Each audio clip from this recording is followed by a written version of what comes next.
Yeah. Save the best for last. I'm also I'm also gonna be texting you on Instagram about some shit because my phone is on charging right now. Okay, so good. Okay. Do you have any of these albums, by the way?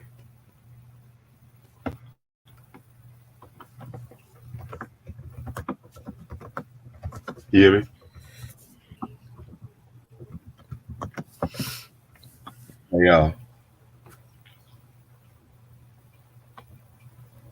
Hey, you have any of these Yeah. albums, by the way? Okay.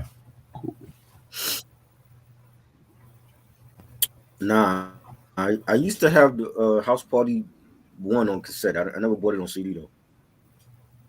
Facts. Yeah, I was almost about to get it on CD, but it's sold out. Mhm. Yeah, it's like all both of them are out of print. Right.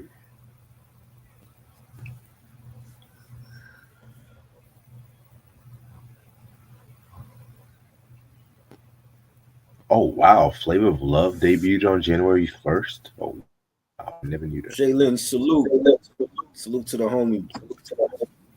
Hey Jalen, what's up? Happy New Year.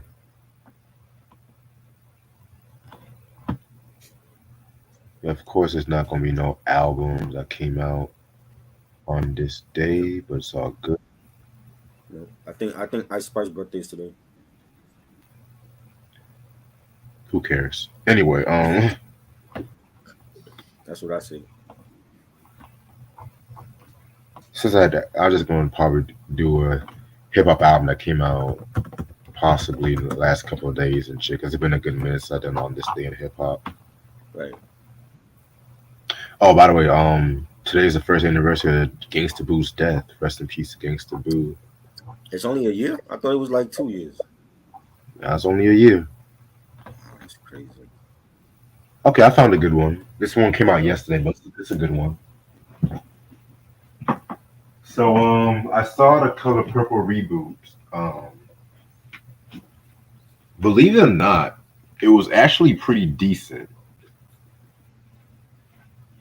oh, it's Grandmaster Flash and Crazy Legs' birthday today. Salute to them.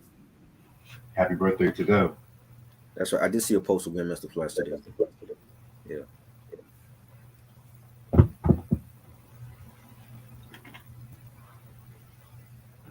So I so you think like the movie? I liked it, but I did have some Mhm. flaws with it. Right. Okay. My biggest flaw, they took some of the darker elements out the book in the original '85 movie, so they can make it more PC friendly. Right. And the actor that was playing the Mister character, I don't know. I didn't really.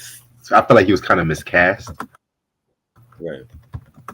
because with Danny Glover's Mister, he was threatening, but at the same time, he kind of had a comedic side to him. You know what I'm saying?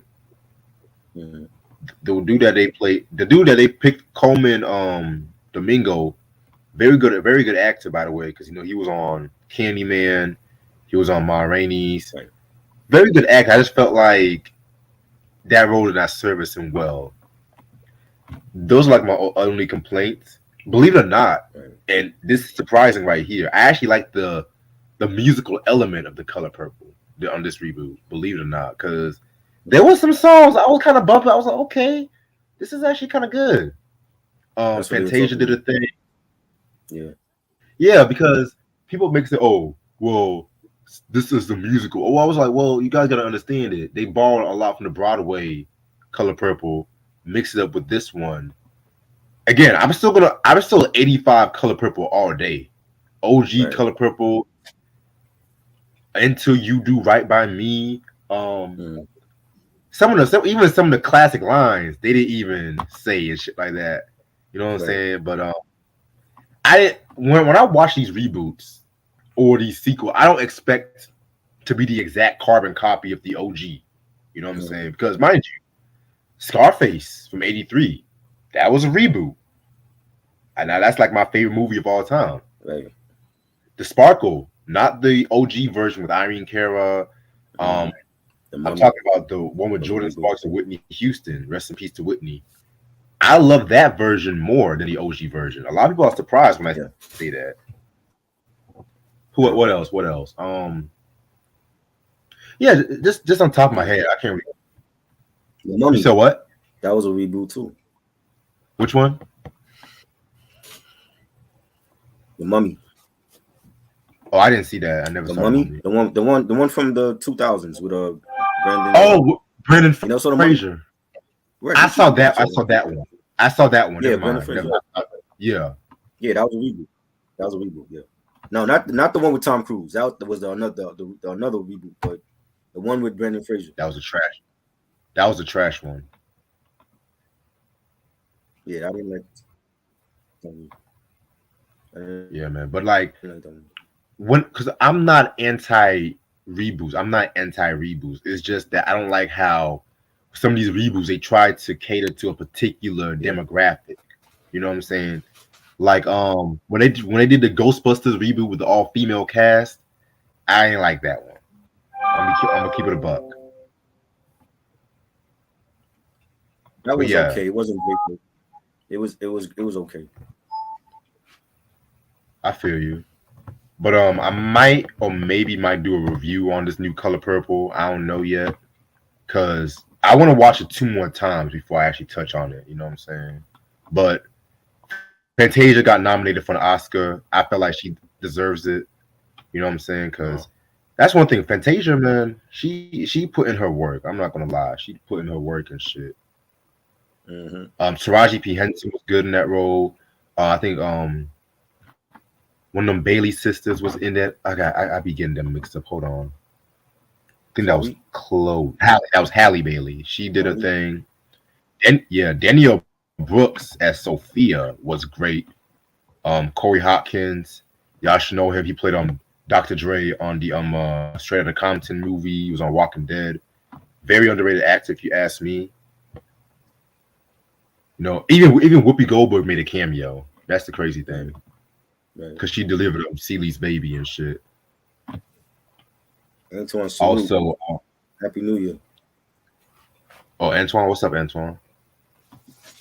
Also, too, this is the first, this is pretty much the first New Year and everything, like the first day of the New Year. I don't think I've ever done a review the first day of the New Year. I don't think. I can't remember.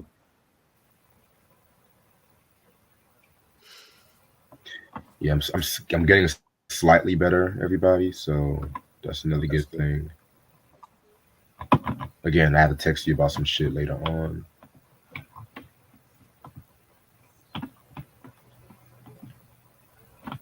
All right, Kid and Play. I'm gonna start in about 6 more minutes. I'm just gonna get a few more people in here.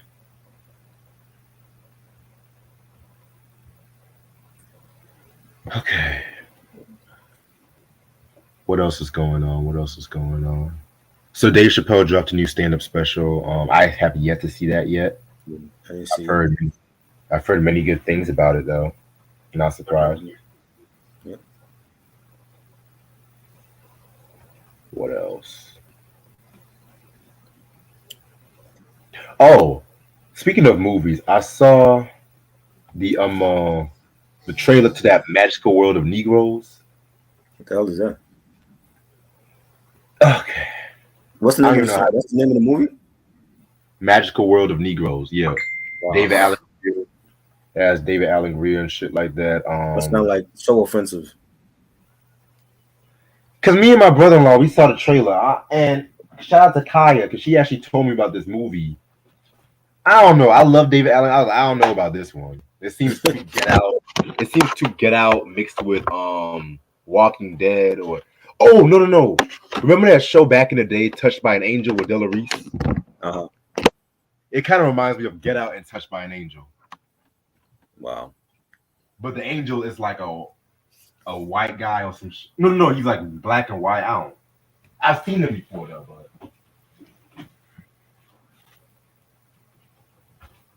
also The new Bob Marley biopic is also coming out next month, which I don't know That about that one. that I want to see. I want to see that one for sure. I'm gonna see the reviews first. I'm gonna see the reviews Don't first go by before. the reviews because the reviews be wrong sometimes. Don't worry, I know. I have my reviews. I be going to. I have my reviews. I don't go by. Do you go when Greg, you a reviewer yourself? Do you go by what other people say, or do you look at the movie No, yourself? no. I only go by reviews from biopics to see what's factual and what's not factual. You know what I'm saying? Right. For example, the Whitney Houston biopic. I want Right. to dance with somebody. Right. I didn't see that in theaters, but I read the reviews on it, and I saw what was factual, what was false, and if it's more false than the factual, I'm not wasting my money on that. You know. Right. I didn't see it. However, I love Bohemian Rhapsody. That was A great. lot of people did not like that one, but I Really? loved it. Why? Yeah. What was their complaint with it? What was it, man? I think the acting, the musical acting? element. Yeah. Rami Malek was the perfect Freddie Mercury. They bugging. I know. But the thing is, yeah, they did falsify some keywords, some things, but it wasn't like an outright falsified bullshit. I thought it was great. I think that's his best acting role. I agree. Also, and he wasn't even the first choice. It was Sacha Baron that they picked before him. Yeah, I read about that. I read.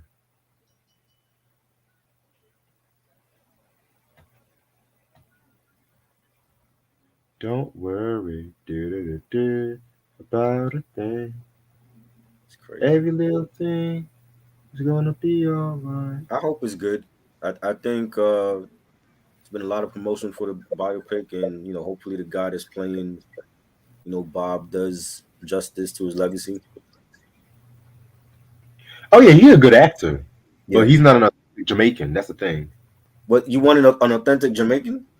Yeah, I wanted a Jamaican. Who is a Jamaican actor right now that's like a A-list in Hollywood? They don't have to be an A-list.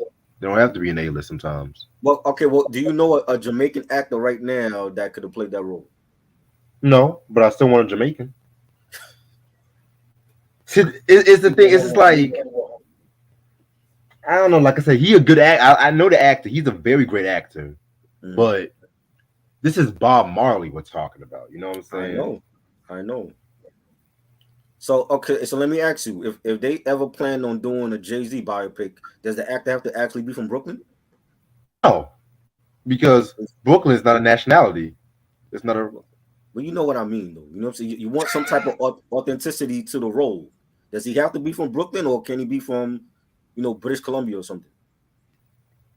He can be from Egypt for all I care. I mean, but the thing is, it's like, if you let's just say that if you was to do a Jackie Chan biopic, would you get a black person to play Jackie Chan?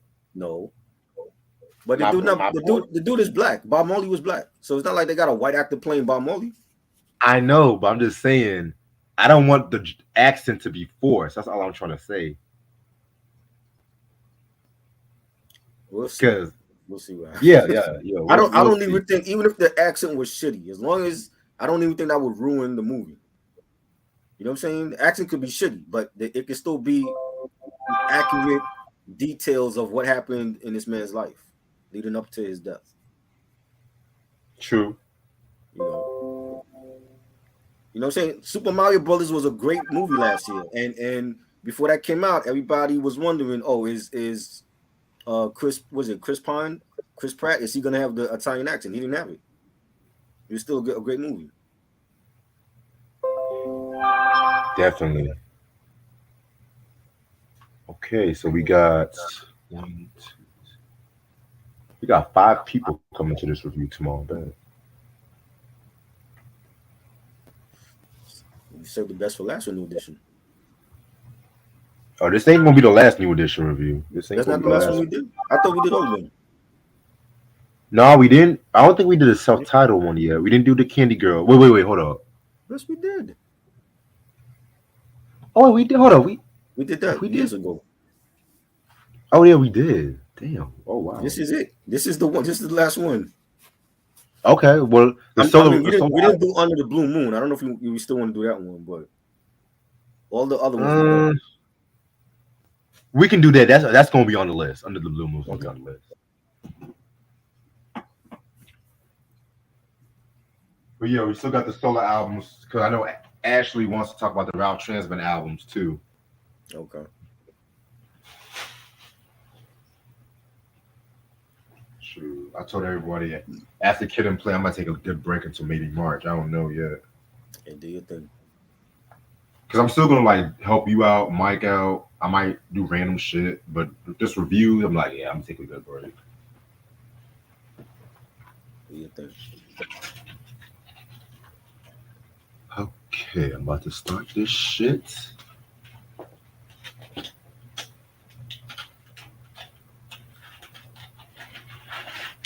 So the KPD trial is coming up, y'all. Yeah. I want to see Diddy go to prison.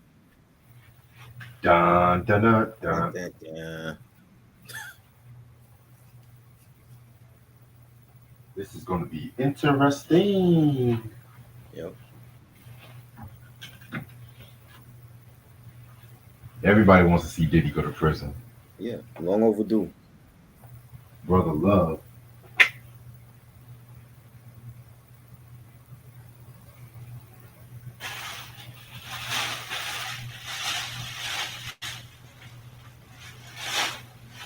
I bet you some more people might go to prison this year. Uncle Murder? What did Uncle Murder do? Oh, you talking about the 2023 wrap up? He's talking about that. Oh, okay. He killed that shit too. So Mad Skills is no longer doing it. We got Uncle Murder. I mean, Mad Skills.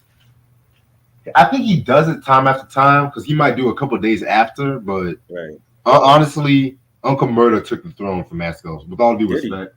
Wow. His wrap ups in the last few years, man. Wow. That's major what you're saying right there. You said what? That's a major thing what you're saying right there. But Uncle Murder took it from Mad Skills? Okay. Yeah, because some of Mad Skills' recent wrap ups are kind of like, eh. Maybe he's tired of doing it. You know? Shit, I remember back in the day, them fucking wrap up used to be everything. Niggas were waiting until September for that shit. Yeah.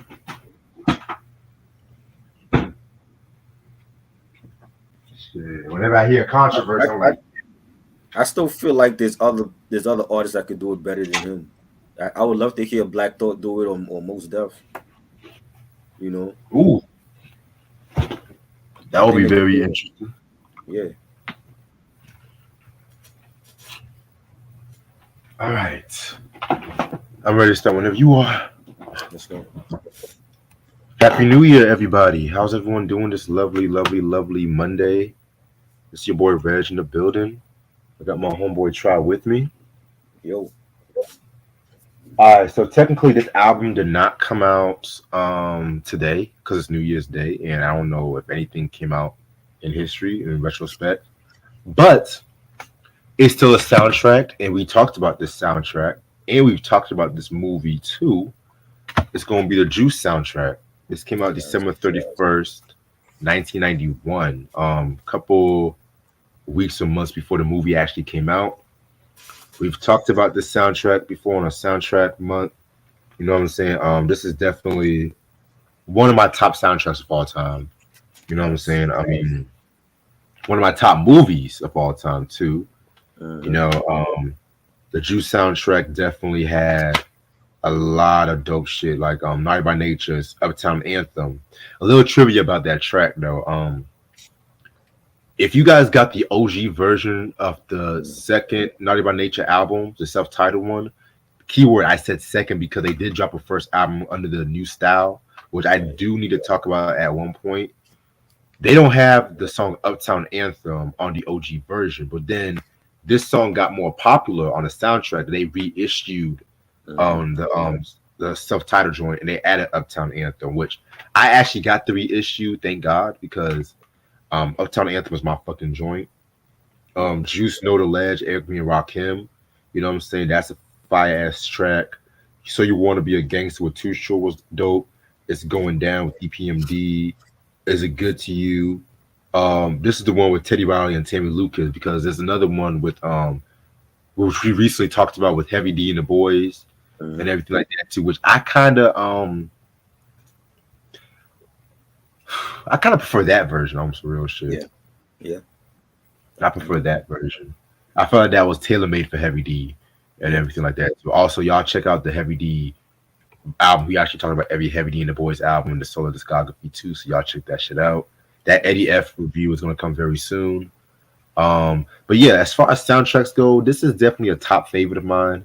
You know what I'm saying? The movie is definitely good too. Can you imagine if Pac would have had a song on this soundtrack though? He should have. I always wondered why he wasn't on the soundtrack. He's a starter film. I mean, he wasn't really like. I mean, he was a household name, right? But he wasn't really. I feel like with the Strictly for My Niggas album, he became a household name in my opinion. Yeah. Especially with like Keep Your Head Up, I Get Around, all that shit. Right. You know what I'm saying? But yeah, man, I definitely agree, because I could have seen songs like Trapped on it, If My Homie Calls. Definitely. You know what I'm saying? Hell, even some of the shit that they possibly released in some of them albums, because some of them shits like from Are You Still Down, Still I Rise, he did some of that shit like 92, 93, right, and everything like that too, you know what I'm saying? So that's just my personal opinion. But that Juice soundtrack, definitely a fire ass soundtrack in general. All right. So we still on the Kid and Play kind of tip, but like I mentioned to y'all before, we're gonna take a slight detour before we talk about the Face the Nation album. Well, that's gonna be next week. We're gonna do a double review on the House Party soundtracks, House Party 1 and 2. You know what I'm saying? House Party 3 is gonna come in 2 weeks. Just letting y'all know that right now. I'm about to pull up the album cover right now. Give me 1 second. But while I do that, yeah, man. Just also a little disclaimer too. The House Party reviews are also going to be later on, late January, early February. I'm not too sure yet. I have to see how my schedule is, because I know we got Face the Nation. Oh, that's probably going to be in 3 weeks. Okay, that's going to be 3 weeks. It's not bad at all. All right, so we're going to start off with the first House Party soundtrack. This album came out March 9th, 1990 on Motown Records. It consists of singles such as... What was the singles from this album? Funhouse. Yeah, you can say Funhouse. I mean, yeah, Funhouse. Shit. I want to say To the Break of Dawn. Yeah, that was a single. Okay. Yeah, that was a single. And everything like that too. I guess you can say the House Party track. Right. Yeah, I'm just gonna go by off the rim and shit like that too, because Wikipedia is not really giving me a lot of information. But oh well. Excuse me. Producers include Reginald Hudlin, Warrington Hudlin, which both of them were the executive producers, Arts and Crafts, Charles Ernst, Eric Sadler, all my Bomb Squad heads, y'all should know, Full Force, Gene Griffin. Gene Griffin, you guys should recognize that name. He was Guy's manager and shit like that too.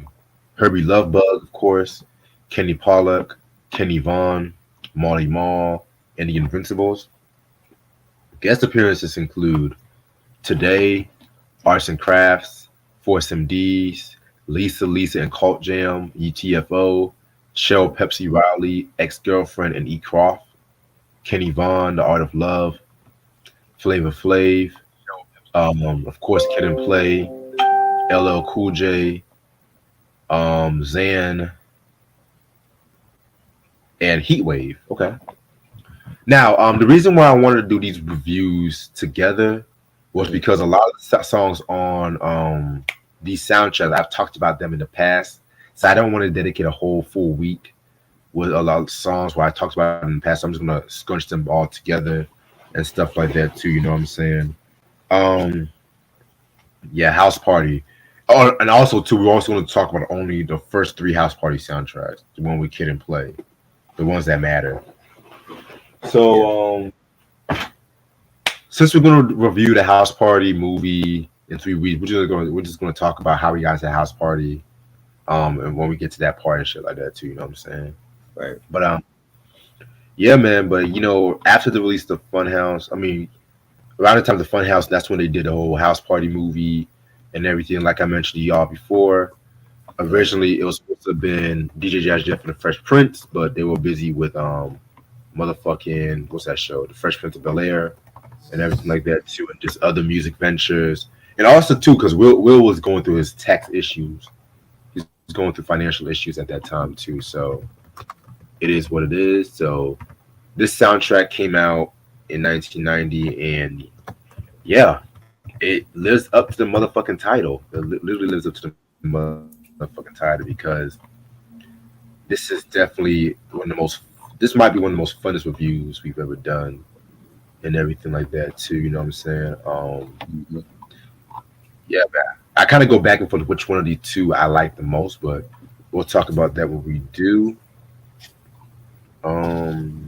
Let me pull up one more thing. Give me 1 second. You know what? Fuck it.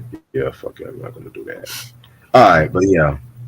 So this album has 13 tracks. We're gonna get started with the first one called "Why You Get Funky on Me." This was from a group called Today. Mhm. Early New Jack Swing R&B group right there, and everything like that too. They were signed on Motown and everything, and they were brought on by the late great Gerald Busby. You know what I'm saying? And if you guys know about New Edition, y'all should know about who Gerald Busby is. That's all I'm Right. gonna say right there. They dropped their first album in 1988, the self-titled first album. I've never actually heard anything from this group. I've It heard the was good, name before. You said it was bro. good? It was good. I had when there was a record store I went to last year, and they had the album for $15 on Bandcamp, and I never bought it. So I definitely Oh got to go wow. back and get it. Hopefully they still have it, but yeah, it was good. Big Bub, that was like his group before he went solo. You know what I'm saying? So they were like a New Jack Swing group, and Teddy Riley did like probably the biggest hit I want to say. Yeah. This song was pretty good. This song was also on the second album, New Formula, and everything like that, which ironically Teddy Riley did not do production on, and everything like that too. You know what I'm saying? Yeah, this one was a pretty dope track. I might need to get more into this group and Yeah, everything like that. You know what I'm saying? Definitely, they were definitely that pre Boys to Men era and stuff like that. Too, you know what I'm saying? So yeah. yeah, yeah. They were. This is a dope song. I forgot this song was in the movie. It's early New Jack Swing. It sounded like a Teddy Riley track too. And like I said, like today they were just dope. You know what I'm saying? They were underrated at that time, and Big Bub, his vocals was dope, and it was a great track. Yeah, definitely a very great track indeed. All right. Next song we got is "What a Feeling." This was featuring Arts and Crafts. Now, for those who don't know who Arts and Crafts are, they were a group, like a New Jack Swing kind of group and stuff like that. You know what I'm saying? It consists of members Antonio Moore, Mitchell Lewis, and Shemgar Gray. Okay. Again, another group. I've heard the name Arts and Crafts before and shit like that too. You know what I'm saying? I want to say they were put on by somebody. What was it? They were definitely put on by somebody. You said what? No, I didn't. I never heard of them before. Yeah, yeah. I must be mixing up with somebody else though, but yeah, this song right here was actually a very dope track right here. You know what I'm saying? The dude rapping, he sounds like a poor man's version of Kumo D. You know what I'm saying? Just based on how he was rapping, like that, taking charge of the name. You know what I'm saying? But yeah, this one right here was pretty good. I actually like this one. Yeah, because we all know Kumo D was such a great MC. You know, He was. yeah, I He is. did not like Carlton Crowd. No, I didn't. I don't. I think the name of the group is whack, or the song is whack, and that's probably why we never heard of them again. Yeah, they probably doing some finger painting now and shit. After school program and shit. Chill. Q said there was a dope video on Joe Busby. Yeah, I saw that video years ago. Q, appreciate it. Mike, what's good? How you Mike, doing? Happy New Year. Happy New Year. Um, yeah, Happy New Year to everybody. If I didn't say Happy New Year to y'all and shit. So, track number 3, Jive Time Sucker featuring the Force MDs. Very, very, very dope song. Force MDs, man. Oh my god, this is R&B at its finest. This is R&B and hip hop at its finest, in my personal opinion. You know what I'm saying? Let me double check this came out on their Step to Me album. Let me double check. But while I do that, this one right here was a pretty dope track right here. You know what I'm saying? It was a very different kind of sound from Force MDs and shit like that. They definitely went for that more hip hop kind of sound, but still the R&B vocals was still beautifully laid down and shit like that too. And no, this was not on the Step to Me album. You know what I'm saying? But I definitely feel like this track right here is a banger. An underrated track from them. So I like it. And what I like about Force MDs was not only can they sing, but they could rap at times also. You know, before there was a Drake. You know what I'm saying? And they were very underrated. And I mean, salute to them. I know, like, I want to say like all 4 members are dead now, but there's like maybe one member that's still alive. And I've always been a fan of Force MDs. This was a dope song. It had a New Jack Swing, sound to it. So this was dope. Definitely. Alrighty. Next song we got. What's the next song? House Party, the title track. This features Lisa on Cult Jam, UTFO, Show Pepsi Riley, Ex-Girlfriend, and E. Croft. Pretty much the whole Full Force family and everything like that too. Another very great song. You know what I'm saying? Full Force, they were the bullies in the movie and shit like that. The I smell pussy. You know what I'm saying? Yeah, man, they definitely were the funniest parts in the movie and shit like that. Spoiler alert. But I actually like this song too. Cheryl Pepsi Riley definitely did a thing. Very, very, very underrated R&B singer. If you guys are Tyler Perry fans, she pretty much was in a lot of those Tyler Perry movies and stuff like that too. You know what I'm saying? So you guys know who she is. But other than that, very, very, very dope track. You know what I'm saying? I love the beat for the force for the Full Force.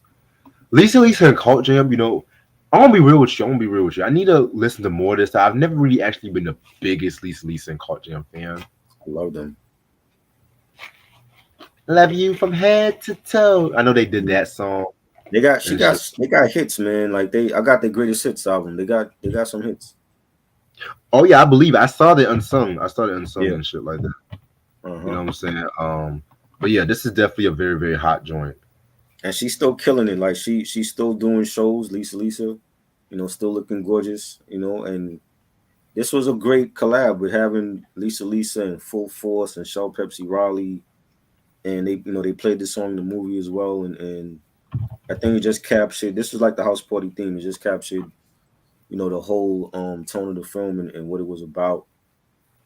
And Full Force being the bullies in those films, and it was great. Classic track.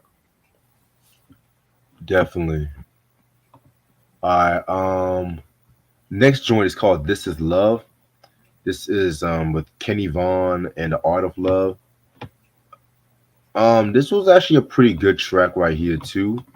You know what I'm saying? Let me find out who this Kenny Vaughn motherfucker is.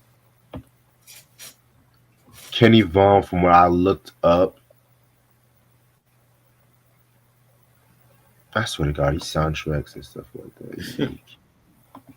Some of these artists, man, like you just have to dig deep and to find out who they are and shit like that too. They just threw any artist on a soundtrack back then.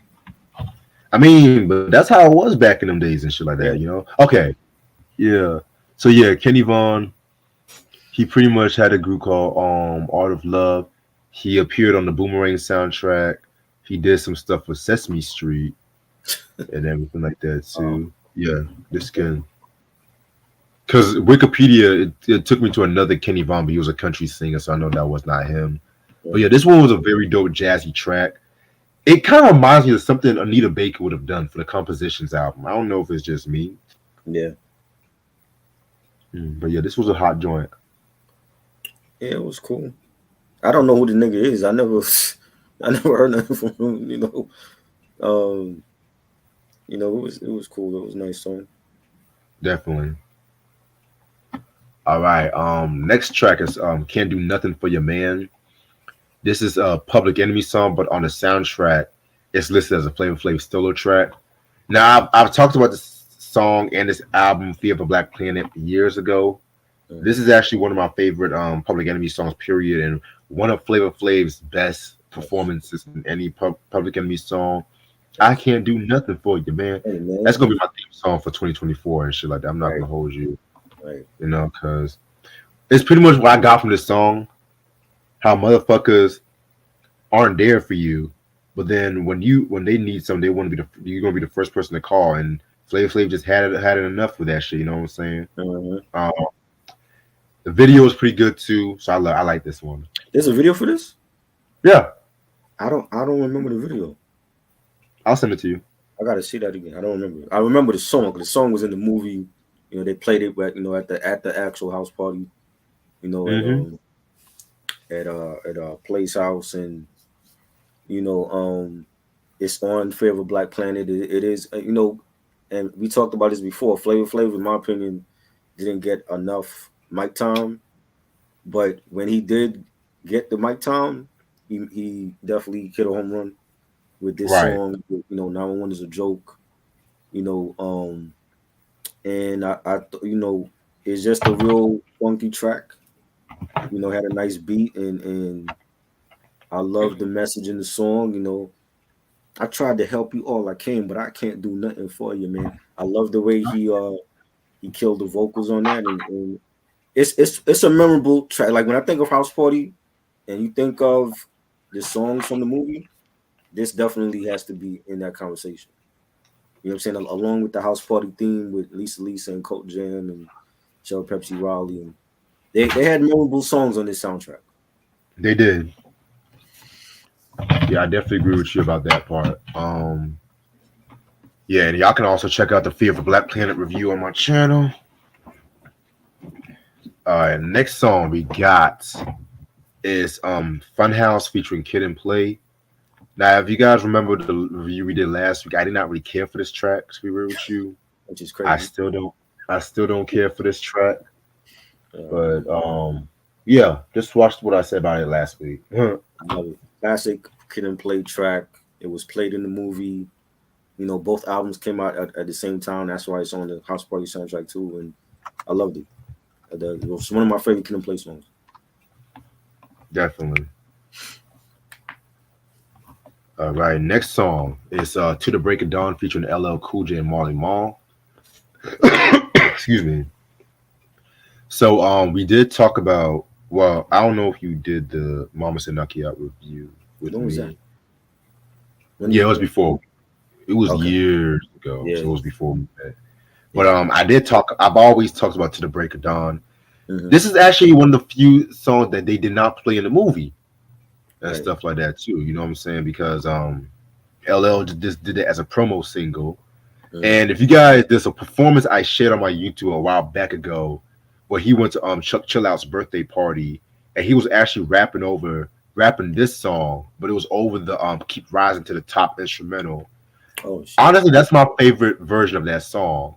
and stuff like that too. You know, that's actually my favorite version. I love the version on the album and of course the soundtrack and stuff like that too. I love those versions, but that version, if you guys look it up, Break of Dawn Live or Chuck Chill Out LL Cool J, you will know what I'm talking about and stuff like that too.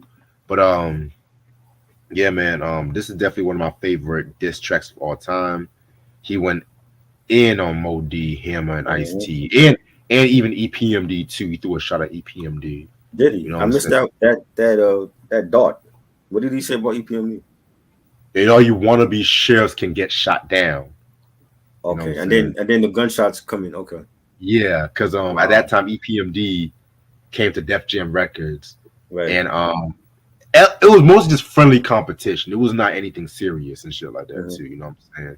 Because of course, you know, LL did the Rampage song on Business as Usual, even though he did not appear on the video. But that's another story for a different day. And then he appeared on the Red and Meth album, Blackout. Yes. Eric Sermon produced that track. Oh yeah. Yeah. So yeah, man, you guys can also check out the LL Cool J Kumo D beef episode I also did too. You know what I'm saying? As much as I love To the Break of Dawn, Kumo D's response, fucking death blow. Whew, that's all I'm gonna say. I still don't feel like Mo D ever beat him, but that's just me. I feel like it was a tie. It's a tie. It was a tie. Cause I feel like both of them got what they wanted to get from the battle. LL came back. Kumo D's lyrical reputation was sustained and everything like that too. Right. And if you want to keep it a buck, their 93 albums were kind of not as successful as their previous albums. So, but LL Cool J managed to come back, and Kumo D, he just stuck to touring and interviews and writing books and all that shit too. So, so I feel like they all won. And hell, even LL Cool J gave a shout out to Kumo D, I think, when he got inducted to the Rock and Roll Hall of Fame and shit. So that should tell you. He won the battle. That's what you do, you know. I won the battle. I'm already on Mount Rushmore. You know, I might as well thank a nigga. Shit. You know. I think this is his best battle record ever. Like when people talk about the Cannabis, I don't even think that was even touching Second Round Knockout. I feel like Cannabis beat him. You know, and a lot of people love the Ripper Strikes Back. That was cool. I feel like this is a better diss record than that or any other diss record he ever had. You know what I'm saying? And the fact that it wasn't even played in the movie and they put it on the soundtrack, I'm like, yo, this should be. It was also Mama Said Knock You Out, but yes, I think like some of the lines he was saying, like, you know, whoosh, now you cut loose from that Jerry Cole juice. Cool J is back on the map, and when I see you, I'm gonna give you a slap. He said, I forgot the other line, and then he said, because my old gym teacher ain't supposed to rap, and it was just bananas, like him just going at, you know, Mo D and Ice-T and Hammer, and which is what he did for years. You know what I'm saying? And you know, I never understood. I'm like, what's the beef with all three of them? I mean, I know the Mo D one, the Ice-T and Hammer one. I didn't know what was the beef about. Well, with Ice-T, I wouldn't really call this a beef, but from what I read, and this is coming from one of my books too, Ice-T had a song called "I'm Your Pusher," and the dude, it was pretty much a play on Curtis Mayfield's Pusher Man, but there was a skit where the junkie was like, I want some blow, I want some drugs, and then Ice-T was saying, well, I can give you some Public Enemy, some Boogie Down Productions, but then when he mentioned LL Cool J, he was like, nah, I don't want that shit. I don't want that shit. Oh, wow. So and there was also another song called Girls, Let's Get Butt Naked and Fuck. That was like a parody track of LL Cool J's I Need Love. Right. Now, the MC Hammer shit, Hammer, he came out with this song, I think called Put It in the Mix or some shit like that from the first album. And he said he was a better MC than like Run DMC, Dougie Fresh, LL Cool J. But the way how they use a sample, they sampled LL Cool J, Run, Deep. Right. They use that shit. Right. You know what I'm saying? That's pretty much what started the issue with Hammer. But LL Cool J, he even said in interviews that the whole MC Hammer shit was just playful fun because he felt like he needed to respond because he actually liked Hammer's music Right. and stuff like that too. He didn't actually meet Ice-T until years later. Right. You know what I'm saying? Q said LL was yelling too much on her. That's not even the problem with. I just feel like it wasn't touching second round knockout. It wasn't. The yelling, he did that a lot. That wasn't even the issue. It was just people say, oh, he beat Cannabis with. I'm like, did he? What did he say on that song that he beat Cannabis with? Because he basically said everything that Cannabis said already on second round knockout. But just flipped it. He just flipped it, right? I feel like honestly, the Back Where I Belong joint with Ja Rule, that's a better diss track. Yeah, right. And I'm not even the biggest Ja Rule fan. He also had another song called Rasta Imposter, where he aimed at Wyclef Jean. Yes, that was on the single. That's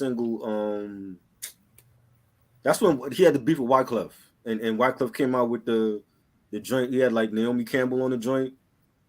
Yeah. Yeah, I had the single for that. Yeah, the Rasta. I didn't care for Rasta Imposter though. I almost forgot about that song until you mentioned it.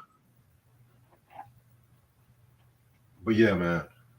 Like I said before, I talked about this beef nonstop, so y'all can go check it out. But To the Break of Dawn, classic track.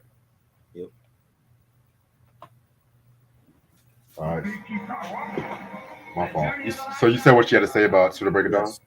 Classic diss track. I love it. Yeah, man. Next track, Kid versus Play the Battle. This is a Kid and Play track. This is actually my favorite track on this album, believe it or not. And this might wait, hold up. Yeah, this is actually my favorite Kid and Play song, period. I'm not even gonna hold you.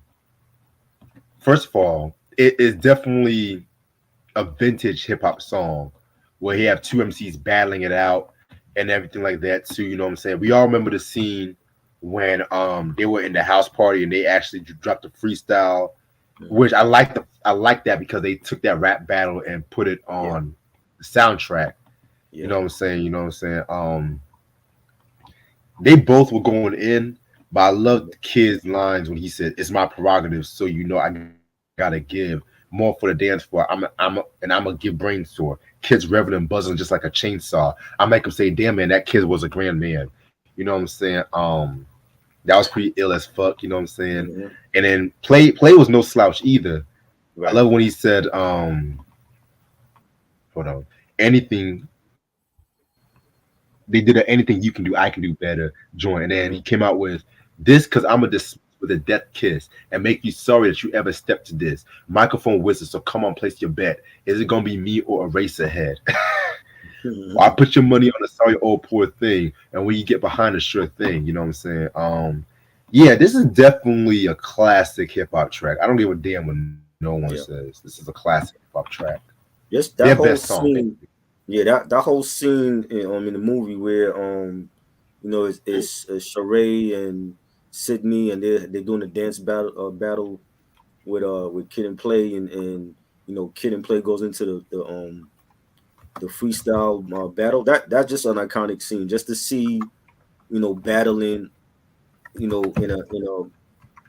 Hollywood produced movie like that at that time for 1990. You know what I'm saying? Like we didn't see nothing like that before, and just to see that, it was just great. And it really sounded like they were going at each other. You know what I'm saying? Right. Like I felt like Kid won that battle just at the very end when he said you didn't play, you just got played out. I'm like, that was it. That he destroyed Play, and just the whole crowd participation. In the scene, and that scene in the movie was just a classic scene and a great battle record.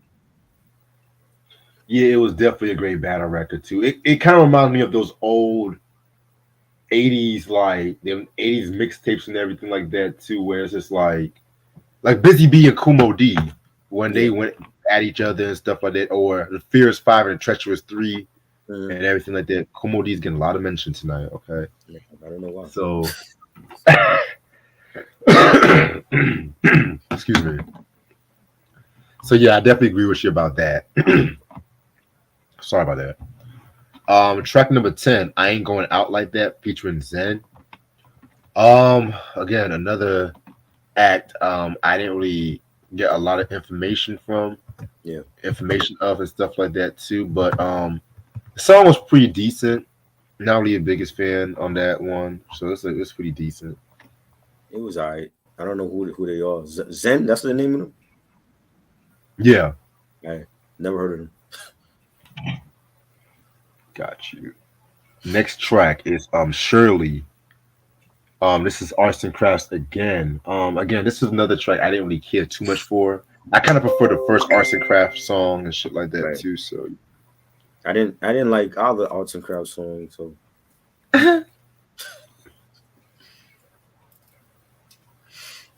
shit. All right. And then after Arts and Crafts, we got Ain't My Type of Hype. This is Full Force. Very dope track right here. This is very dope. You know what I'm saying? Yeah, I definitely can fuck with this one. They finished the album strong with this. This was also played in the movie. You know, when Martin Lawrence's character was spinning the record and Chill kept bumping the table, and he's telling them like, "Yo, stop bumping the table." He was really mad in that scene. Yeah. Yeah, he was ready to kick his ass. You know what I'm saying? So that song was being played during that scene, and I love it. It's a great Full Force record. Definitely. All right. And the last track. I mean, this track needs no introductions. Heat Wave, Always and Forever. We talked about this when we talked about the Too Hot to Handle track, the Too Hot to Handle album. This is literally one of my favorite R&Bs. If I had to do a top 20 or top 30, right, this is definitely one of my favorites and shit. You know what I'm saying?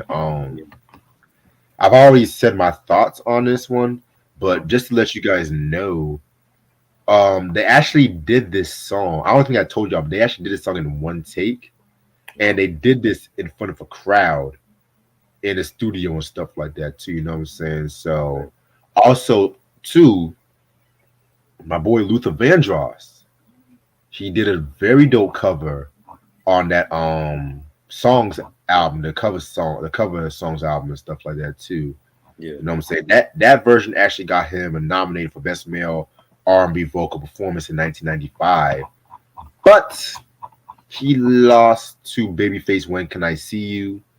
You know what I'm saying? Song. Which I'm not gonna hold. I love Luther, but yeah, I gotta go with it.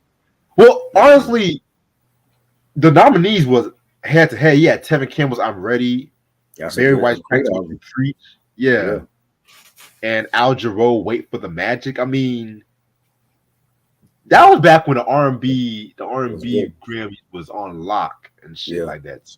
But these days, that's another story for a different day. That's all I'm gonna say. A great classic song. This was also played in the movie when Martin's character was dancing with the girl and he's singing in her ear. Yeah, she's blowing the bubble gum and she's like, "Nigga, please," you know what I'm saying? And that was funny, you know. Yeah, Bilal had that stinky ass breath and shit. Right, Bilal. I kept forgetting his name in the film, Bilal. Yeah. Shit. Overall, this is the classic soundtrack in my personal opinion. I definitely feel like with this soundtrack, it definitely gets you in a party mood. It's a feel-good soundtrack, which I can definitely fuck with, especially in this day and age. You know what I'm saying?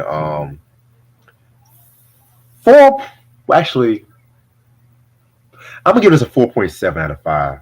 You know what I'm saying? There was 2 songs I didn't care for too much, but you know what? I'm gonna let it slide. I think even with the 2 Arts and Crafts songs that I didn't care for, it's still a classic soundtrack. You know, it's a memorable soundtrack. It's when you look at the movie, when you think of House Party, and you think of a lot of these songs that were being played in the movie, like, you know, the House Party theme, or in my type of hype, you know, or Can't Do Nothing for Your Man.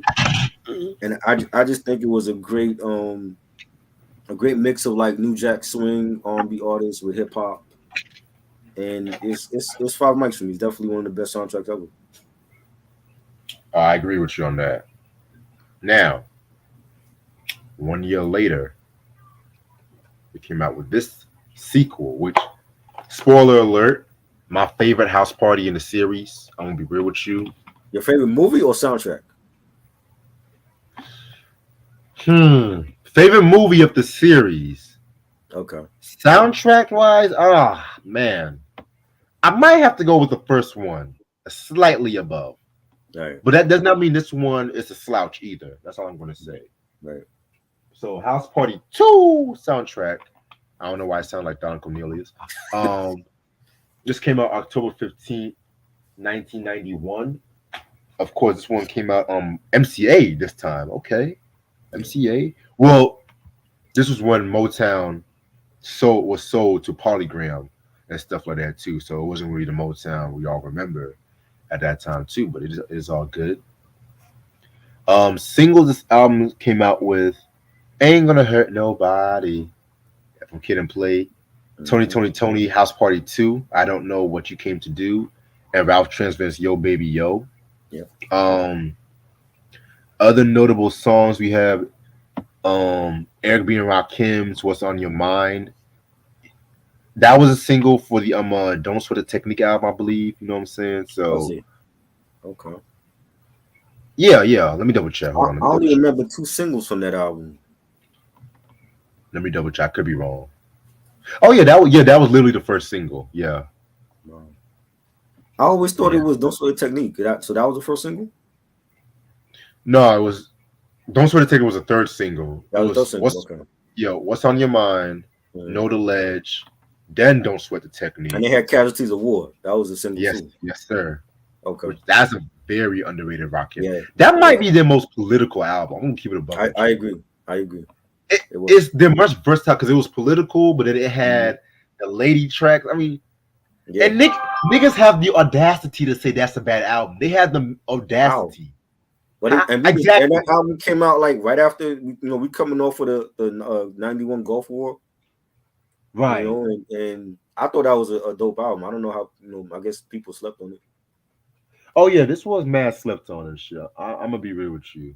Yeah. You know what I'm saying? So guest appearance, producer, excuse me.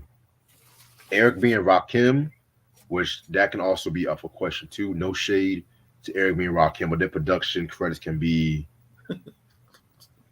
guess who produced this? That's all I'm gonna say. Because I've heard many people say Large Professor did that beat, but I'm gonna leave my mouth. I'm gonna have to do a whole video on that one. Elmo from Sesame Street, he produced it. Stevie Wonder. Right. Eric Quicksilver Johnson, Eric Sadler came back. Hank Shock. Well, the Bomb Squad was on this album. Yeah. Kevin Dorsey, Laney Stewart, London Jones, Marley Marl, Scratch and Source Productions Inc., Teddy Riley, and Tony, which was pretty much Raphael and Dwayne Wiggins and shit. Guest appearances, of course, you have Kid and Play, Tony, Rex and Effect, Martin Lawrence. Spoiler alert: if I mention a cast member from the House Party soundtracks, they actually on the album, but just in skits. That's all I'm gonna say. Bubba coming from the group Today, Teacher Campbell, Keith Washington, Shantae Moore, Belle Biv DeVoe, Ralph Tresvant, Full Force, Helen Martin, the late great Helen Martin. You guys should know Wanda from Good Times, Pearl from 227, the weed smoking grandma from Don't Be a Menace. I mean, she's official. She's a legend. The late great MC Trouble. I already mentioned Eric B. and Rakim. Flex, not Flex Alexander. Just letting y'all know that right now. And George Sanford Brown. So House Party 2, like I mentioned to you, that's actually my favorite one. You know what I'm saying? Give me 1 second.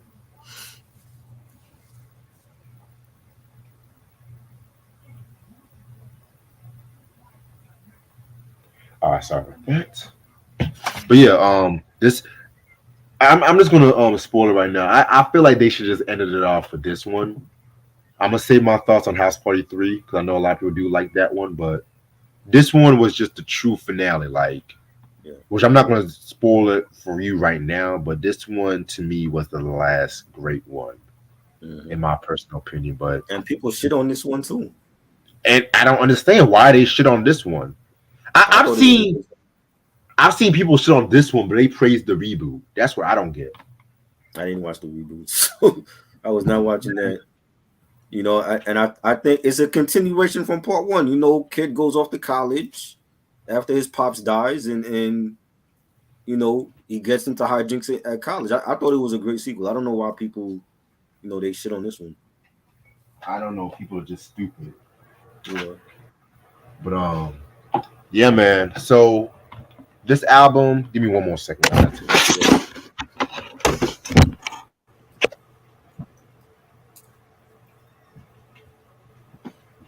So this album pretty much has 21 tracks, but 1, 2, 3. I'm gonna be real. Every 5, 6 skits and shit like that too. So yeah, let's get started with the first one. The announcement of the Pajama Jammy Jam, because you know this house party was a pajama party, which I love that. I always love a good pajama party. I'm not gonna be real with you. Yeah, you know what I'm saying. Yeah, I'm just gonna mention the songs because the skits, we're just gonna say our thoughts on the movie before it comes to that. Mm-hmm. Right. So track number 2, House Party 2, Don't Know What You Come to Do, which was Tony, my favorite R&B group of this period.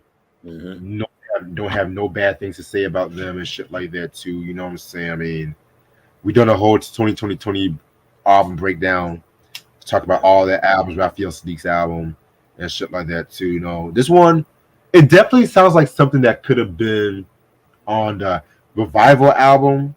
Yeah. Like it has that production and stuff like that too. You know what I'm saying? So yeah, I like this one. I thought it was funky. It was a really dope track from Tony. You know, it really set the tone for the soundtrack, and it was fire. Yeah, definitely fire indeed. Track number 4, Ready or Not, featuring Wreckx-n-Effect. You guys should know Wreckx-n-Effect, Rump Shaker, New Jack Swing, you know what I'm saying? Teddy Riley's group and everything like that too. Rest in peace to Brandon Mitchell. Rest in peace to him, because you know he got killed in a shootout in 1990 and stuff like that too. You know what I'm saying? So rest in peace to him. Right. This one right here was a pretty dope track and everything like that too. It has that classic Teddy Riley production and everything like that too, which I fucking love. So yeah, this one was a pretty dope track. This is also on their album Hard or Smooth from '92. The one with Rump Shaker on there. Oh yeah, I forgot. Yeah. So I mean, it was dope.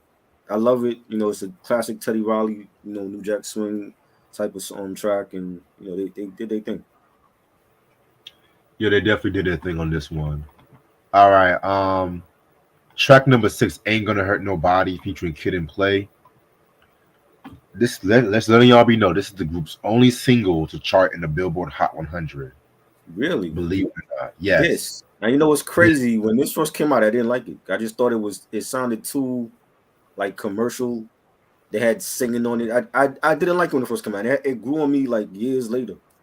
But this was not like, you know, like when they first came out with like Rolling with Kid and Play and you know, Getting Funky and Funhouse. Like I love those songs, but this took a little while for me to grow on, because I didn't like it as a first single. You know what? I'm not mad at you about that. I'm not saying I did not personally like it when it first came out, you know what I'm saying? But right. I was so used to the Brick version, because, you know, they sampled the Brick song. Yes. You know what I'm saying? And that's always been a classic to me. Right. Brick, in case you guys don't know who Brick is, very underrated R&B and funk group at that time. All my Ice Cube fans, that's all I'm going to say.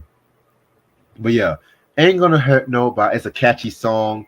Yeah. And everything like that too, you know what I'm saying? I'm surprised this is the only song on the Billboard Hot 100, because you would think, like with Kid and Play, right? You know, with Kid and Play, you know, being as big as they are, right, and shit like that too, you know, especially with like their commercialism at that time too, and then with pop rap like the Hammers, Vanilla Ice coming out and shit like that too. Even though we listened to some of the discography, they did have a slight edge to them. I'm not gonna hold you, but we'll talk more about that for next week. You know what I'm saying? So yeah, This one right here was a classic joint. I love this But one. to be a rap duo at that time and have a Saturday morning cartoon on NBC, and this is like their only top 100 hit. That's amazing to me. It is. You know what I'm saying? I really thought they had other songs that charted on the Billboard, but it's I like the song now, but when the video first came out and I heard it, I did not like it. I just thought it just sounded cheesy. You know what I'm saying? But it's on the Face the Nation album as well. So Oh yeah, it is on Face the Nation. Yep. yeah. I swear to God, man, shit. It's like we're just connecting dots this whole review. Yeah. Okay. Yeah. Track number 7. I Like Your Style featuring Bubba. You know what I'm saying? Yeah, this one right. Why you calling him Bubba? That's what it says on Wikipedia. Bubba. Did he change his name? Because he was Big Bub. I don't know if maybe he changed his name later. He probably did, yeah. Maybe he changed his name. Okay. I guess he was watching Mama's Family. He's like, yeah, let me call myself Bubba. Yo, that's a fucking class. I love that show, man. Mama's Family, man. Mama's Family. Come on, man. I know. Shout out to Mike. He wants to talk about that show at some point. Yeah. So we should do that. Yes, sir. A show I actually like. But that's gonna be on Mike. That's gonna be on Mike's channel because that was actually his idea, right? And everything like that too. So, yeah, man. But other than that, yeah, man. This one right here was a very, very, very, very dope track. I gotta get more into the Today group. I gotta get more. Yeah. Yeah, this was dope. It had, like again, it had a New Jack Swing sound. He was doing New Jack Swing at that time, coming from Today, and it was dope. Definitely enjoyed this record. Definitely. All right, next track. Well, next full track is Candlelight and You. This is Keith Washington and Shantae Moore. Now, when we talked about Shantae Moore's album, shout out to Ashley. She literally got me almost every Shantae Moore album I can think of. Shout out to Ashley for that. This was actually on Shantae Moore's first album. You know what I'm saying? I actually like this. Actually, probably my favorite track on this album. Candlelight and You. And I've heard this song sampled. It's not ringing a bell to me who sampled it, but I've heard this song sampled before. But yeah, stellar track. Yeah, this was good. Shantae Moore is an underrated singer. Keith Washington did his thing. Good collab. Definitely. All right, next track is I Lust for You featuring London Jones. I thought it was London Brown for a minute, the dude who played Marvin from goddamn Raising Kanan. I'm just like, oh shit, this nigga. Let me stop. But London Jones, from what I can gather up, he is a singer coming from New York, signed to Silas Records and everything like that too. You know what I'm saying?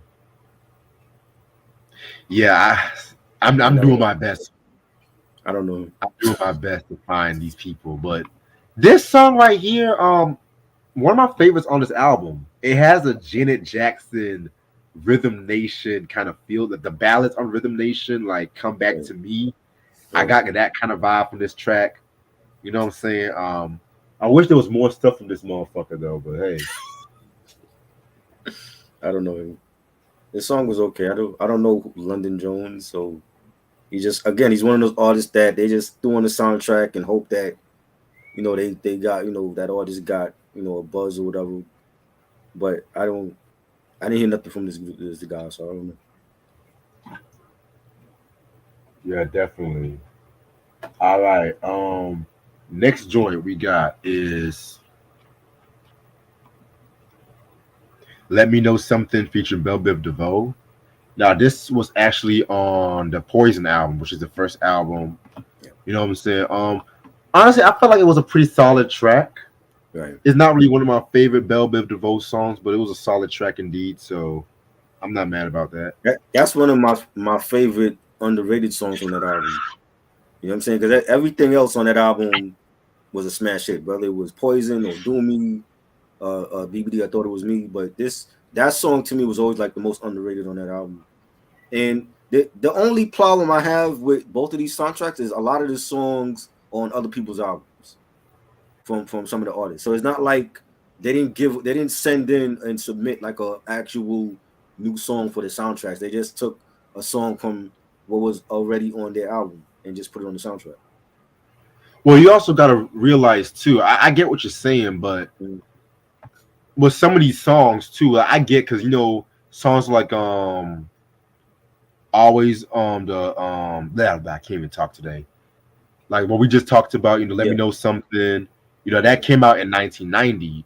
But like a lot of these other songs, like Eric B. and Rakim, What's on Your Mind, Yo Baby Yo by Ralph Tresvant. But I think that one came out on his first album, if I'm not mistaken. Okay, wasn't it? I forgot. I had the first Ralph album on cassette. I forgot if I got double check.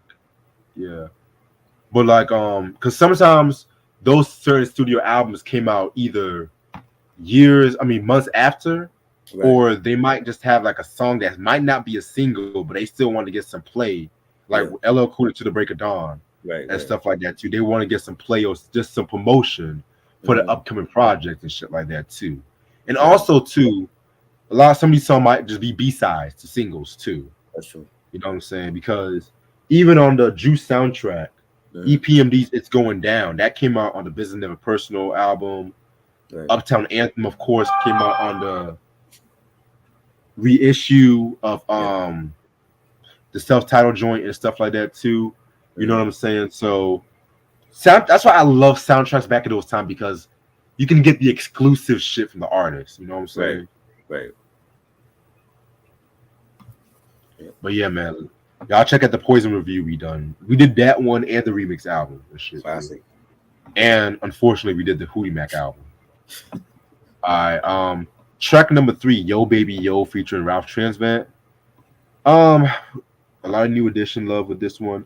Oh, so this actually was not on the okay, so this was not on the self-titled. Yeah. But I'm gonna be real with you, I did not care for this song. Really? You didn't like this one? Ralph, I like Ralph Tresvant, but some songs are kind of hit or miss. Acquired Taste. I'm gonna be real with you. Like I never liked Sensitivity. I never liked that. Oh my lord! It grew on me, but it's still a song I can give me. So Stone Cold Gentleman. As Ralph as a solo artist, what song do you like from him? I like Stone Cold Gentleman. Okay. Of course, you know what I'm saying. I like the shit from It's Going Down, the Who's the Mac song. Who's the Mac? That's my joint. Sex Maniac was pretty good. Rated R. I really have to re-listen to those first 2 albums. I really have to re-listen to those and shit like that. Have you listened to the Wiz Warfare album? I've heard some shit from that. I didn't really. That wasn't good. that wasn't good. That came out in 2006, right? Yeah, that wasn't good. It was just a bunch of songs, but it's like there was no promotion for it, no singles, and I think Ralph could have been one of the best solo artists ever. Like he had the voice. He's a great frontman for New Edition, but I just always felt like for some reason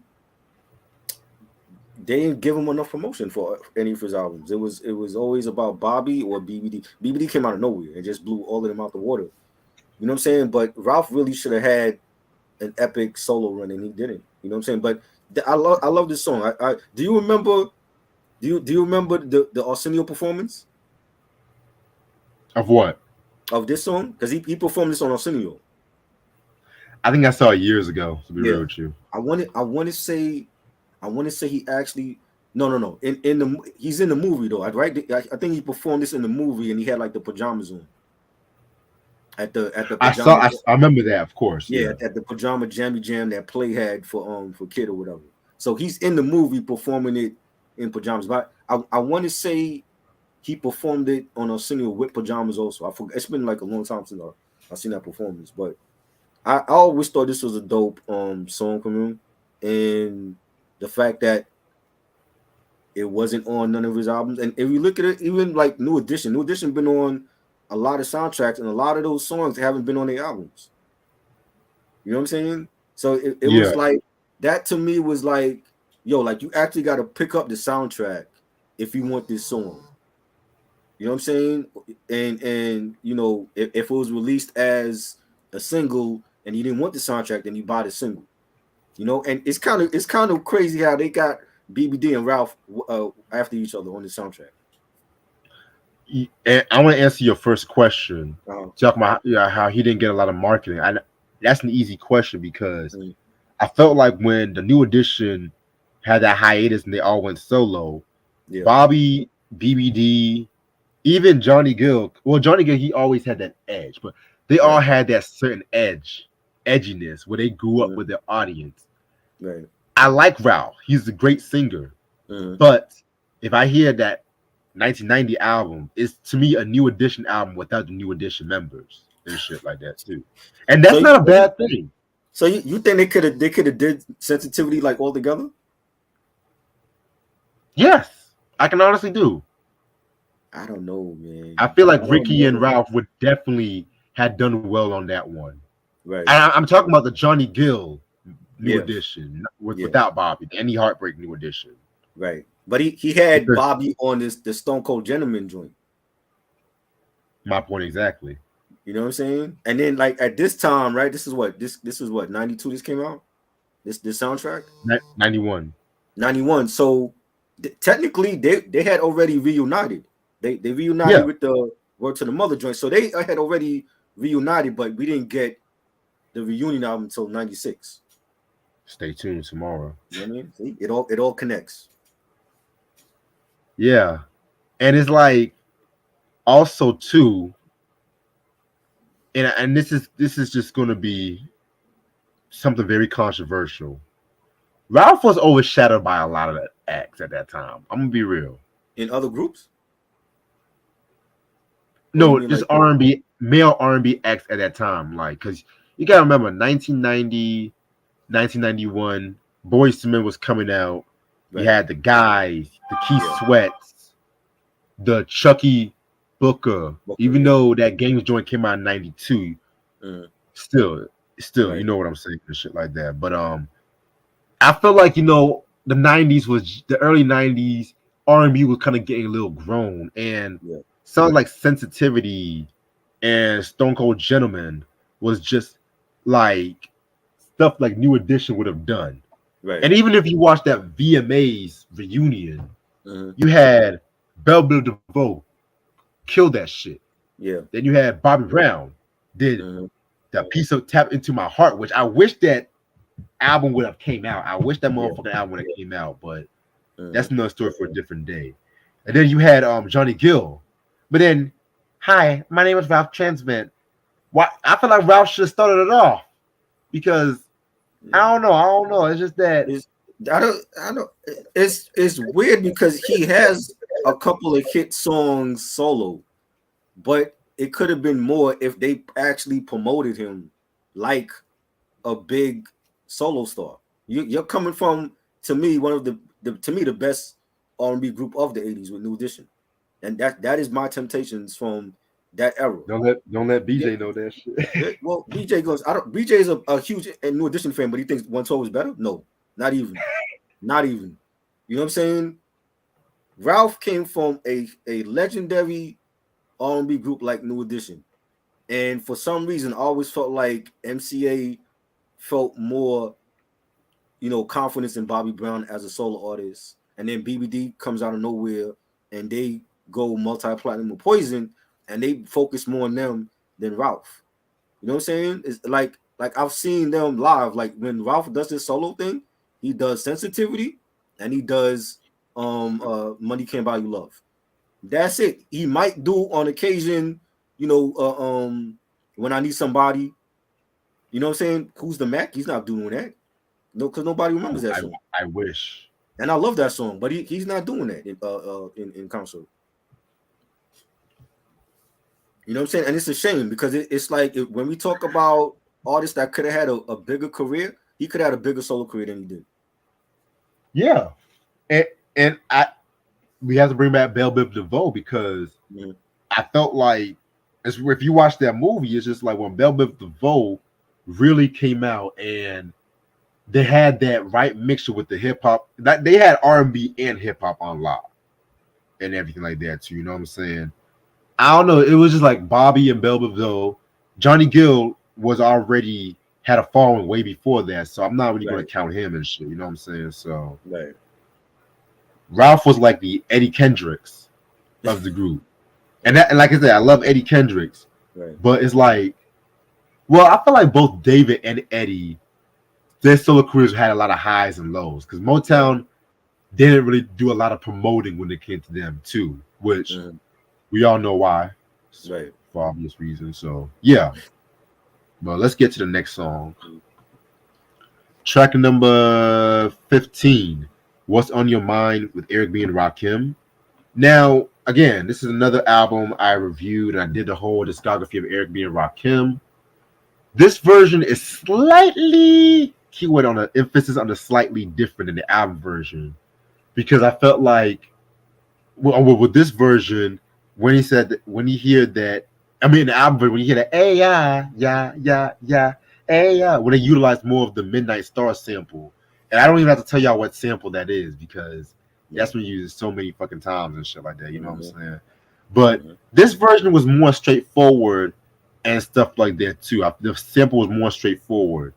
You know what I'm saying? But yeah, this is definitely one of my favorite songs, not just from the Don't Sweat the Technique joint, but from Eric B and Rakim in general, because I felt like because I felt like with the Mahogany track, which I just get chills thinking about Mahogany.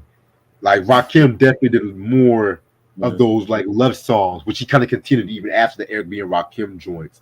And I don't know, Rakim, he always has that right mixture where he does not get too sentimental, cough cough LL, or too cheesy, cough cough MC Shan. You know what I'm saying? He has that grown up love songs and stuff like that too. You know what I'm saying? But can he do it though?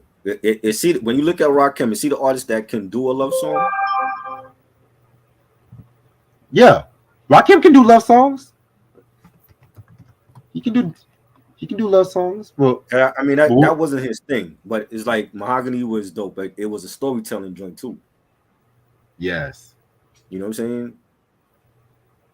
But I don't see him doing like I Need Love type of song. Oh no, I'm not saying that. Like the collab he did with Truth Hurts, Addictive, that was a great placement for him. Son, that fucking Truth Hurts album. That was a classic collab that Rakim did. Love that collab. You know what I'm saying? And it wasn't too lovey dovey, and he had the nice flow for that beat. Yes. I got another one from the first album, the fucking Show Me Love joint. Yeah. No, Show Me Love with Nick Wiz. Yeah, that was dope. That might be my favorite solo Rakim joint. And I remember when you, Ashley, and I did that. That was all of our favorite joints on that fucking project and shit. Yeah, that was dope. Yeah, man.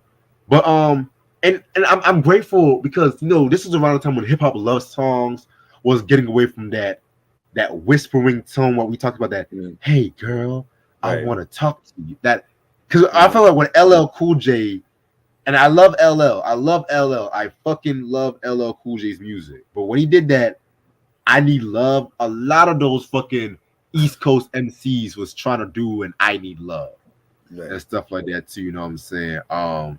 Because they couldn't do it Just a Friend, because they couldn't do a Biz Markie's Just a Friend, because rappers don't really sing like that and shit like that too. But prime example, the MC Shan song with TJ Swan. Oh my God. Nah. Hell, Kool G Rap and DJ Polo, She Loves Me Not. Mind you, that's his only love song for a motherfucking reason. Right. I'm not gonna count Hey Mr. Mister. I'm not gonna count that song. That wasn't a love song at all. I'm not gonna count Talk Like Sex. No. But yeah, Eric, What's on Your Mind is very fire. Yeah, it was dope. Like you said, so many people use a sample. It was a classic record. Definitely. All right. Track number 16, Big Old Jazz with MC Trouble. Next to the Ain't Gonna Hurt Nobody, this is actually my favorite track on this album.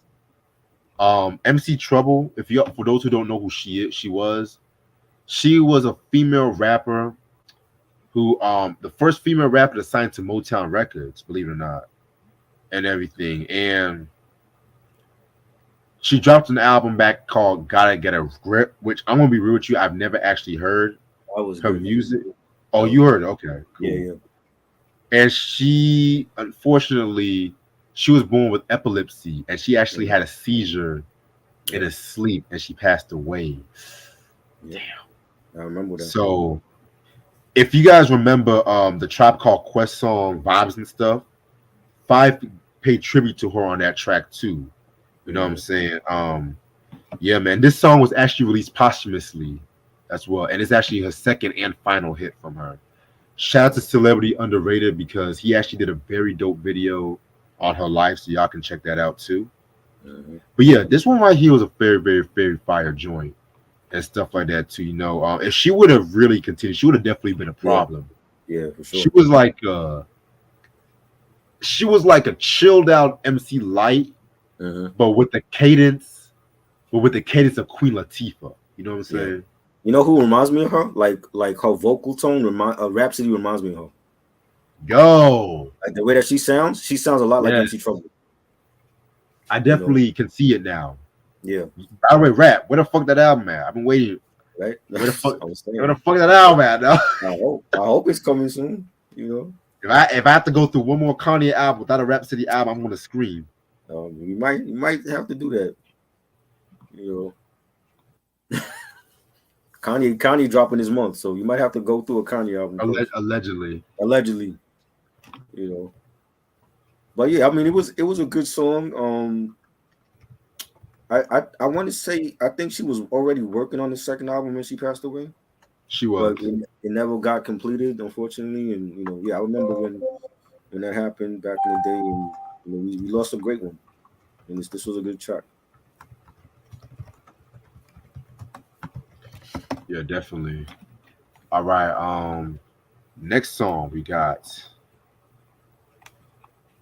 It's So Hard to Say Goodbye to Yesterday by The Flex. Again, I don't know who The Flex are. I'm gonna be real with you. Yeah. This song, you guys should know this song. I mean, this was originally on Cooley High, performed by a Motown veteran, G.C. Cameron, who was also a member of the Spinners and everything like that too. You know what I'm saying? He actually left the Spinners because he still had a solo contract with Motown, but he left on good terms and shit too. You know what I'm saying? Very underrated singer. He was actually the lead singer on the It's a Shame shame. Oh, okay. It's my man. Money Love joint. OG joint, which Money Love sampled and shit too. Right. But this is not the Boyz II Men version. No, it ain't. I feel like Boyz II Men have the definitive version. They have the best version, yeah. I like this version, but the beats. Yeah. The beat. I got what they were trying to do with the beat, but when I think of It's So Hard to Say Goodbye to Yesterday, I always think of a sentimental, slow. Yeah. The beat kind of had like a mid-tempo kind of vibe to it. Yeah. And guess who actually did this joint, allegedly? Marley Marl. He co-produced this joint. Really? And this is not house Marley Marl. Because this sounds like an R&B remix. Because you know he was still doing them R&B remixes at that time and shit. You know? Right. So yeah. I like this version, but at the same time, I feel like the G.C. Cameron and Boyz II Men were the best versions. Mm-hmm. Yeah, like Boyz II Men could have sang that. They basically did that acapella. You know what I'm saying? Yes. They killed it. And it's like that to me is the best version of the song. I don't feel like we needed another version, and definitely not a Marley Marl produced version. Yeah. And they actually did an acapella reprise though. You know what I'm saying? Which technically this is actually the last song on the album and shit like that too. So overall, this is still another solid soundtrack. You know what I'm saying? I felt like the first one was a bit more consistent. Yeah. You know, a lot of soundtrack at this time they try to incorporate the movie with the soundtrack, which it's cool. I don't mind it. You know what I'm saying? But I just felt like I felt like it wasn't really necessary. I feel like niggas were going to see the movie regardless, even if it came out on theaters or VHS. Because we recently did another soundtrack where they actually did that shit too. You know what I'm saying? I can't wait. CB4. Yeah, CB4. But this is a solid 4 mic. The soundtrack was good. You know, I would have liked to see more singles released from it. Because I only remember like the Ralph Tresvant joint and the Tony joint. But the Big Bub, I like your style joint. I like that. You know, I know some of the songs were like on other people's albums, and Rex and Effect song that was fire. Kid and Play song was already a single from their album, from Face the Nation, and I like the you know, BBD Let Me Know Something. That was always a dope song to me. You know, so I'm gonna give it 3.5, but I still love the first House Party soundtrack better. Same. You know. All right. It's midnight already. I'm gonna stay on for maybe another 10 minutes because I gotta save my minutes for this week.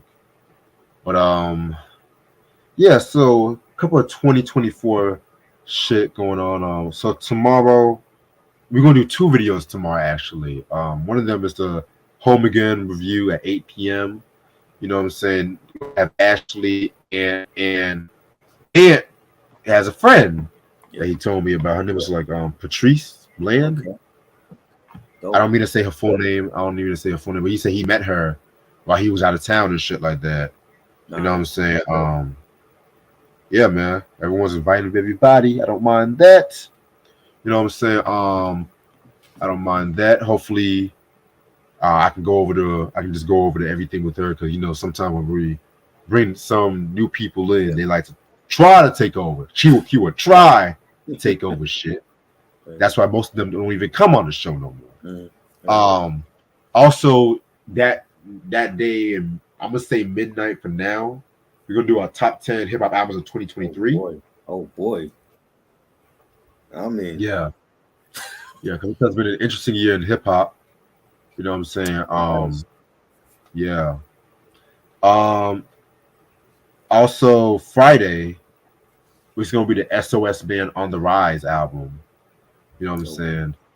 That album is actually not on streaming too. A lot of SOS Band stuff's not streaming. So I'm gonna send you the track list. I have it on vinyl. Never mind. He has it on vinyl. I showed it on here, but I don't know what episode it was, but I remember showing the vinyl on here. Got you. But yeah, we never reviewed it. I think it might have been for the when we did like the R&B year by year. 83, yeah. Yeah, I think it was for that. Definitely. But yeah, due to stuff this week, I don't know. If I have to be scheduled for something this week, because I'm not going to say my personal business on live, then I'm going to push it to midnight, just in case. Keyword, just in case. Okay. Also, Artist Sundays are going to resume going on Sundays because Face the Nation is going to be next Sunday as well too. Yeah, I got some things I got to work on. Like I said, I'm gonna get on a good break after we do the House Party 3 soundtrack and everything like that too. So 2024, we just definitely got some good shit coming up. Some Artist Sundays upcoming. We got a popular group who has a lineup change within the first half of its tenure. We have an interesting rock group that was very versatile. I'm not trying to like reveal too much, you know, because some people go, "Oh, that's such and such." I got a famous rapper who definitely could have been one of the GOATs, but personal life and beefs and prison fucked that shit up. We have an English rock group that was very instrumental during the MTV era, but their downfall might be the worst in rock history. Wow. I wonder who could that be? Yeah. Who else? That's all I'm gonna say for right now. Because we already gonna do the new edition solo discography Artist Sunday, which I don't know when that's gonna be, but still. But also too as far as movies, I know I got some movies lined up to talk about. I still want to do that Deliver Us from Eva review. I still want to do that one. Oh, Acrimony. I forgot about that one. That's gonna be next week. Acrimony. I'm gonna make that the Tyler Perry movie. Oh, the controversial movie. That's all I'm gonna say. Is it new? It came out about 7 years ago. I think. Okay. My homeboy Justin he donated to talk about that one and shit like that. I'm gonna hit him up. Acrimony. Wow. Yeah, man. Lashia's gonna come for that one as well too. Oh boy, Lashia, good old Lashia. You better hope her Eagles are winning. She might not show up for that one. She might be depressed. You said what? I said you better hope her Eagles win. She might be depressed with that. Yeah, man. I was just on her channel. Me and Michael on her channel and shit. She did the whole baby pictures and shit like that again. Oh God, really? Did did you all win or did she trap you all? She trapped. Well, that's her thing now, bro. Like she's trapping us now. Because my pen ran out of ink, and I was gonna get it wrong anyway, but still. Oh, I see her trick now. She trapping us with like the last question. Yeah. You know. Yeah, man. Darkman said the song playing when Play picks up kid from jail and kisses Sydney. What was that song? I don't even remember. I don't remember that song either. Wasn't that the song where like kid was like freestyling with all the dudes in jail in the cell? Oh God, no. That song was bad. I don't even want to know what that song was. Thank God it was on the soundtrack. Yeah. This nigga said "Mercy Me." Like what? I think they just made that up. They made that up for the movie. That wasn't even like a real song. Nigga was rapping about getting booty fucked in fucking prison. I'm like, hell no, nigga. Come on. See, that's why I said Kid and Play had that kind of edge though. Like, they weren't the kid friendly kind of group and shit.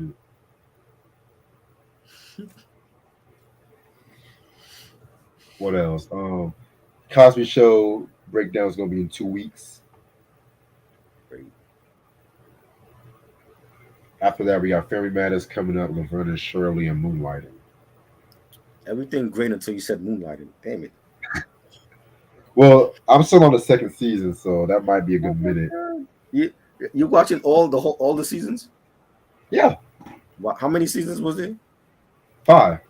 Oh, you're good. You're good.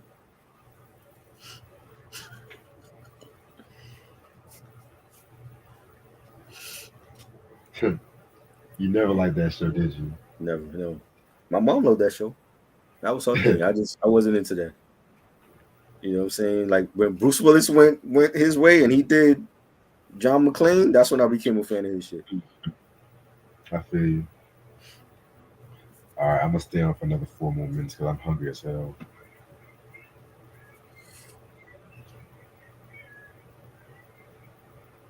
Oh yeah. Yeah, I think that's all I'm gonna drop for 2024 for right now because I had to catch up on a lot of videos from last year. I still plan on doing the cooking show at some point. Probably when I get out this funk. Hip hop and chef and hip hop and cooking with Reds. That's gonna be dope.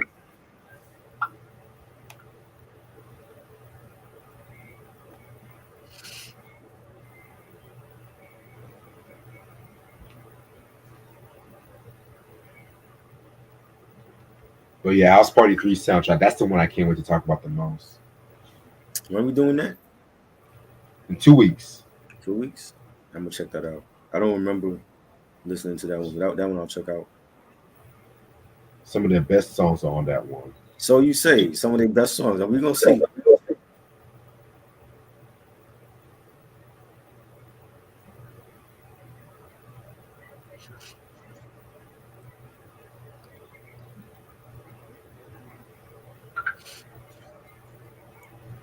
Q said Hootie Mac was trash. I agree. Yeah, Hootie Mac was bad. Not good. There's only like a good 2 or 3 songs I liked from that album.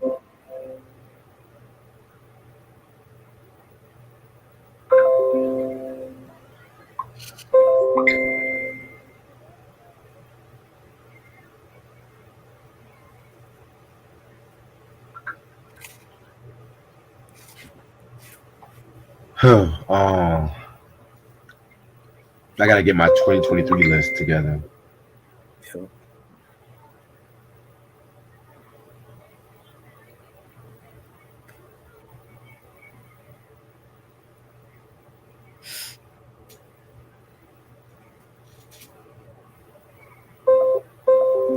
Shout out to AJ too. AJ.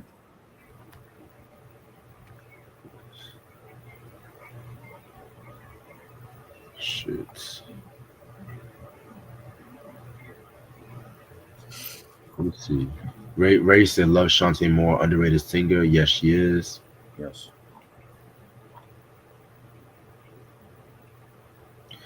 Oh, y'all reviewing Stephanie Mills and the Jets? Ray, that's what's up. Wow. Dope.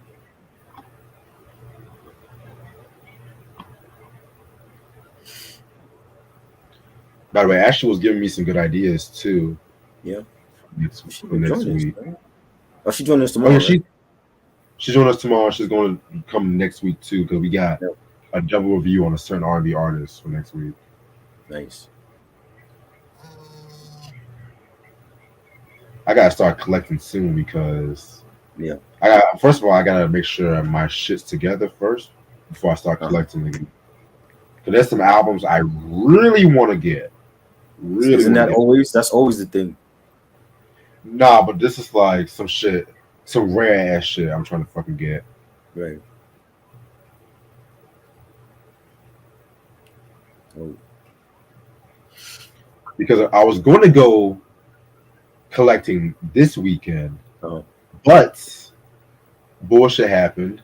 Right. And then I had to get a whole new radiator for my car, which,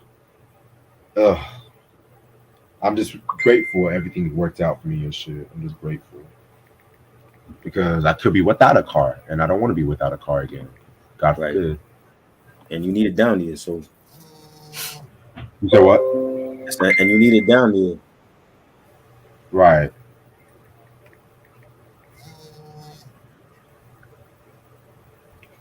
Yeah.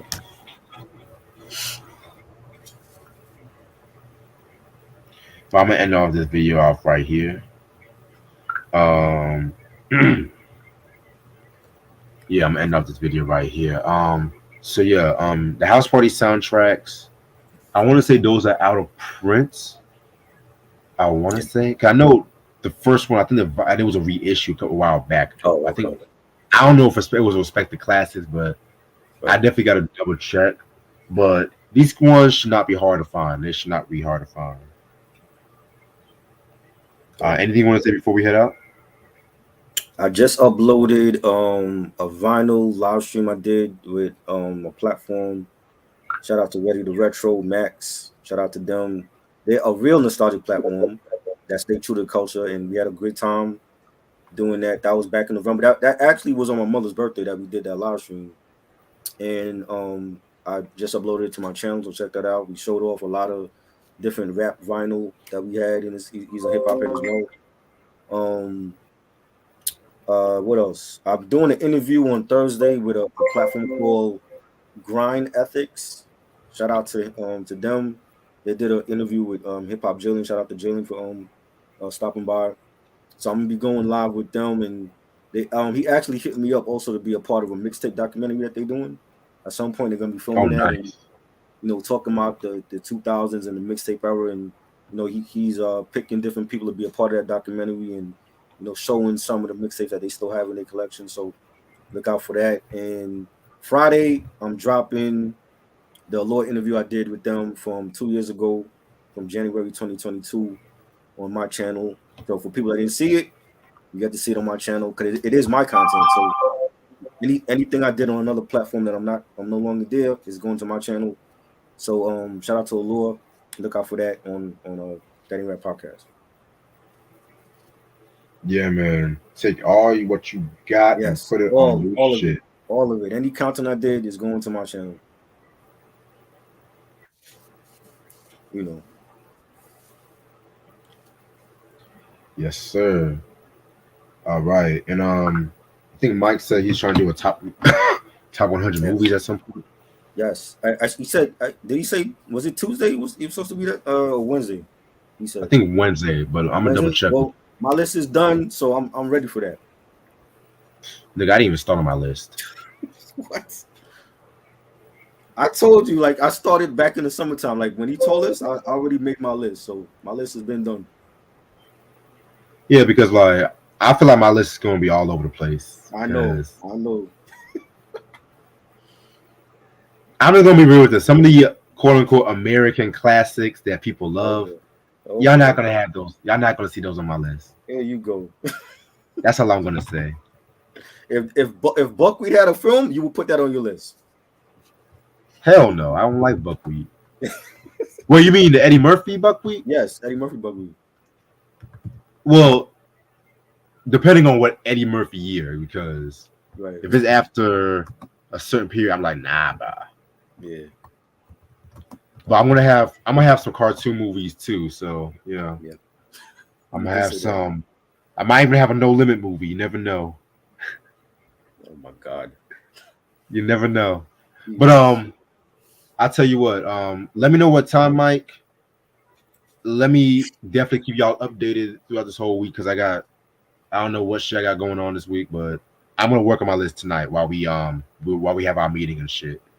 But other than that, hope you all have a good night. I will see y'all tomorrow because I'm gonna be here 2 times. So I'll see y'all.